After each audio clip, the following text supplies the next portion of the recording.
Good morning, student. Today we will discuss on antimicrobial. हम लोगों ने इसका पार्ट 1 देखा था, इसमें एंटीमाइक्रोबियल के जो डिफरेंट टर्म्स होते हैं जैसे बैक्टीरियोस्टैटिक, बैक्टीरियोसाइड, एंटीसेप्टिक, फंगिसाइड, वायरोसाइड, इन सब का डेफिनेशन हम लोगों ने देखा था।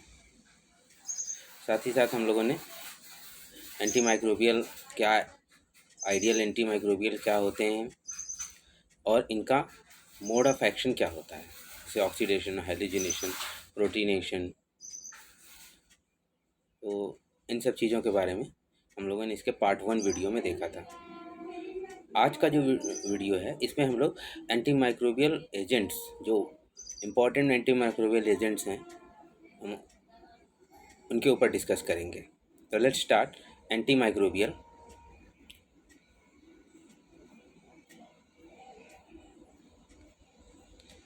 एंटीमाइक्रोबियल एजेंट्स, अगर हम इसको समझें तो एंटीमाइक्रोबियल वे एजेंट होते हैं जो अगेंस्ट माइक्रोब्स वर्क करते हैं by the action, halogenation, oxidation.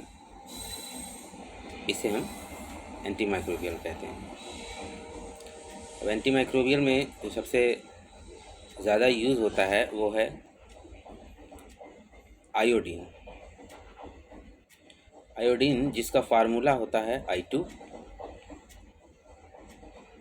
Preparation की अगर हम बात करें तो it is manufactured by extracting kelp यानी seaweeds ash with water.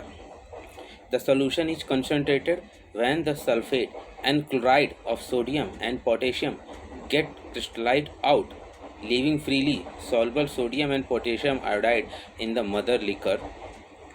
Sulfuric acid is added to mother liquor and sulfur and a small amount of thiosulfate and sulfide are allowed to settle down. Mother liquor is decanted and to this manganese dioxide is added and iodine distills over. कहने का मतलब है कि इसे seaweed ऐश को जब water के साथ इसको एक्सट्रैक्ट किया जाता है तब इसको बनाया जाता है आयोडीन को। सॉल्यूशन जो है इसको सल्फेट एंड क्लोराइड, जो कि जैसे सोडियम सल्फेट, सोडियम क्लोराइड होता है, उसके साथ हम इसको कंसनट्रेट करते हैं। पोटेशियम जो होता है वो गेट क्रिस्टलाइज आउट फ्रीली, जो सॉल्युबल जो सोडियम एंड पोटेशियम आयोडाइड को मदर लिकर में छोड़ के। सल्फ्यूरिक एसिड बाद में इसमें ऐड कर दिया जाता है और सल्फ़र भी ऐड किया जाता है थोड़े से अमाउंट में, और साथ ही साथ इसमें थायोसल्फेट भी ऐड किया जाता है और सल्फाइड, जिसकी वजह से थायोसल्फेट एंड सल्फाइड जो होते हैं वो सेटल हो जाते हैं। कहने मतलब सल्फ्यूरिक एसिड जो है मदर लिकर में ऐड कर दिया जाता है और थायोसल्फेट एंड सल्फाइड जो होते हैं वो सेटल डाउन हो जाते हैं। फिर उसके बाद मदर लिकर जो होता है इसको डिकेंट कर लिया जाता है, मतलब एक तरह से छानने की जो प्रोसेस, छान लिया जाता है, जिससे मैग्नीज डाइऑक्साइड ऐड करते हैं और आयोडीन जो होती है वो डिस्टिल ओवर हो जाती है।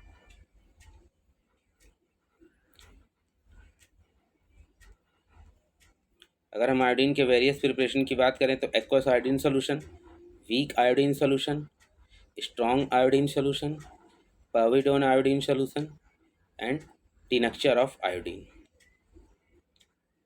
ये कुछ इसके प्रिपरेशन है।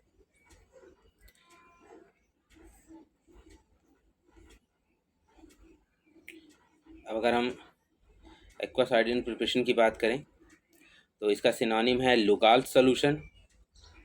It is having 5% weight by volume of iodine and 10% weight by volume of potassium iodide in purified water. इस मात्रा में आयोडीन और या साथ ही साथ पोटेशियम आयोडाइड जो है उसको वाटर में डिज़ोल्व करते हैं।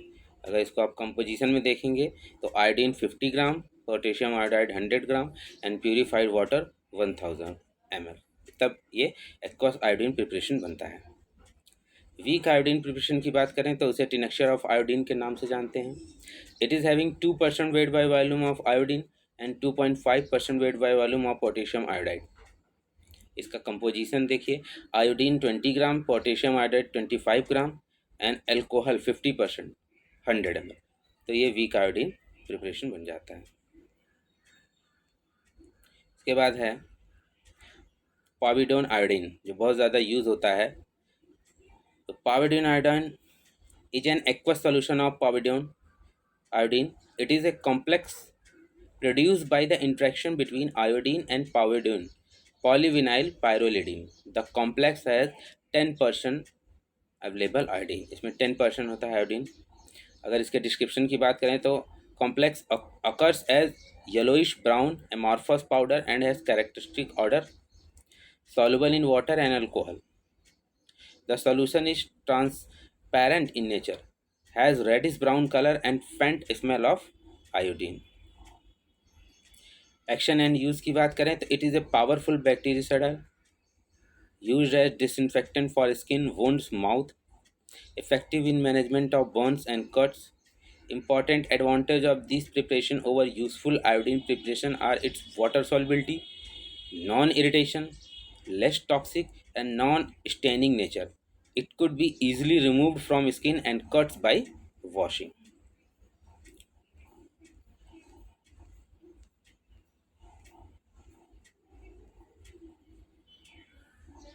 हम लोगों ने आयोडीन के कुछ प्रिपरेशन देखे। इसमें एक टर्म यूज़ हुआ था बैक्टीरिसाइडल। तो जैसा कि हम लोगों ने बैक्टीरियोस्टैटिक को देखा है, इससे पहले वाले जो वीडियो था उसमें हम लोगों ने बैक्टीरियोस्टैटिक देखा था। तो the definition of bacteriostatic and bacteriocidal appear to be straightforward. Bacteriostatic means that the agent prevents the growth of bacteria.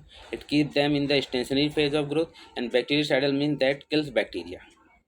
यहाँ पर पैविडीन आयोडीन और इस प्रिपरेशन को बैक्टीरिसाइडल के रूप में यूज़ के रूप में बताया गया है। तो बैक्टीरिसाइडल का मतलब होता है जो बैक्टीरिया के ग्रोथ को इनहिबिट नहीं करता, बस इसको किल करता है, यानी बैक्टीरिया को किल करता है, उसे बैक्टीरिसाइडल कहते हैं। जबकि हम लोगों ने इससे पहले एक बैक्टीरियोस्टैटिक टर्म देखा था। इसका मतलब ये था कि कोई भी बैक्टीरिया जो है उसको उसकी ग्रोथ को रोकना। इसके बाद एक और बहुत ही पावरफुल एंटीबैक्टीरियल एजेंट है जिसे हम हाइड्रोजन परऑक्साइड के नाम से जानते हैं। इसका फार्मूला है, chemical formula H2O2। It is an aqueous solution of hydrogen peroxide. It is having not less than 6% weight by volume of H2O2, which is corresponding to about 20 times its volume of available oxygen. कहने का मतलब है इसमें करीबन 6% wait by volume H2O2 होता है। Preparation की बात करें तो it is obtained by adding a thick paste of barium peroxide BaO2 in ice cold water to a calculated quantity of ice cold dilute sulfuric acid। मतलब barium peroxide को dilute sulphuric acid में इसमें add करते हैं। The insoluble barium sulphate is filtered of. Insoluble barium sulphate को filtered of कर लिया जाता है। आप देख सकते हैं BaO2 यानी barium peroxide, sulphuric acid H2SO4, BaSO4 plus H2O2 hydrogen peroxide. ये तरीका था पहला जिससे हम हाइड्रोजन परऑक्साइड को बना सकते हैं, H2O2 को बना सकते हैं। इसका दूसरा तरीका है, it is also manufactured by electrolysis of ice cold 50% sulphuric acid. Sulphuric acid जो आइस कोल्ड सल्फ्यूरिक एसिड होगा, 50% आइस कोल्ड सल्फ्यूरिक एसिड, उसकी इलेक्ट्रोलिसिस करा देंगे।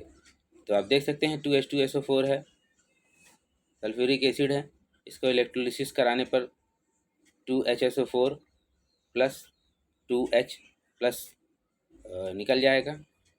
उसके बाद जो पर डाई सल्फ्यूरिक एसिड फॉर्म होता है which is distillation under reduced pressure gives H2O2। अब जो 2HSO4 जो पर डाई सल्फ्यूरिक एसिड बना हुआ है, इसको हम फिर डिस्टिलेशन कराएंगे। तो कहने का मतलब है H2O4 जो है ये 2H2O के साथ जब डिस्टिलेशन होगा तो ये H2SO4 प्लस H2O2 दे देगा।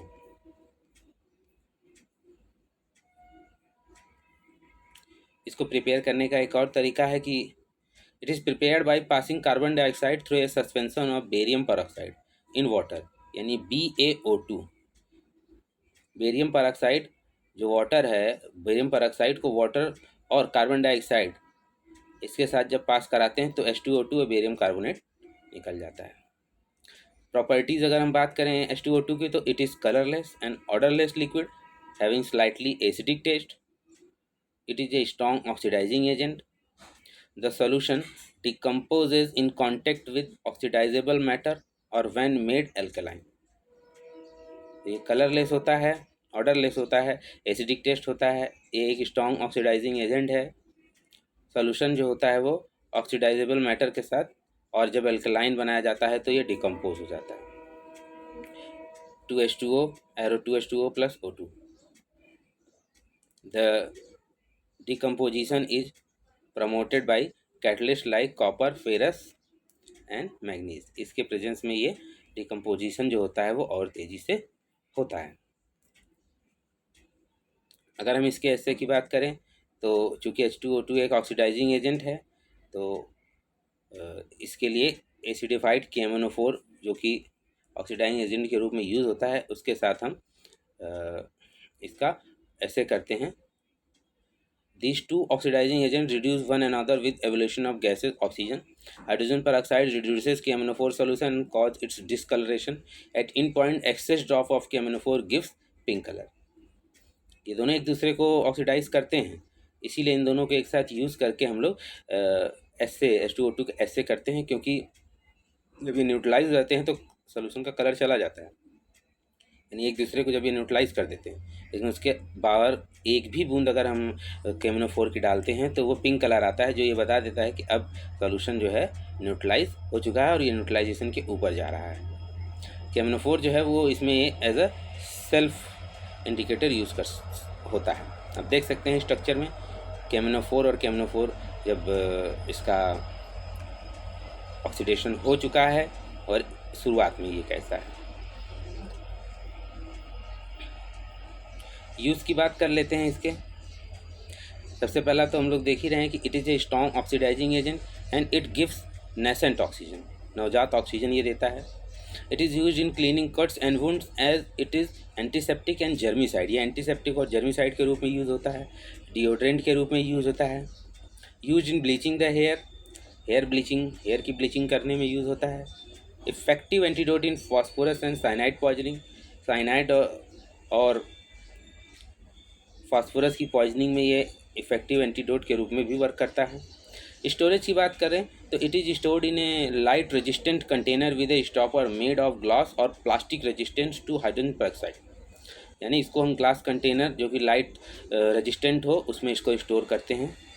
It is kept in A cool and dark place. इसे कूल और डार्क प्लेस में स्टोर किया जाता है, मतलब बॉटल को कूल एंड डार्क प्लेस में रखा जाता है. इस तरह से हम लोगों ने different type of iodine preparation देखे जो कि as a antimicrobial use होते हैं. और इसके अलावा हाइड्रोजन पेरोक्साइड को देखा. हाइड्रोजन पेरोक्साइड के प्रिपरेशन, उसकी सम प्रॉपर्टीज़, उसका यूज़, उसका ऐसे, इन सब चीज़ों के बारे में हम लोगों ने इस वीडियो में डिस्कस किया है. तो ये हाइड्रोजन पेरोक्साइड और आयोडीन सॉल्यूशन दोनों ही बहुत ही इम्पोर्टेंट एजेंट हैं एज एंटी माइक्रोबियल. सो आप इसको स्टडी करें. Thank you.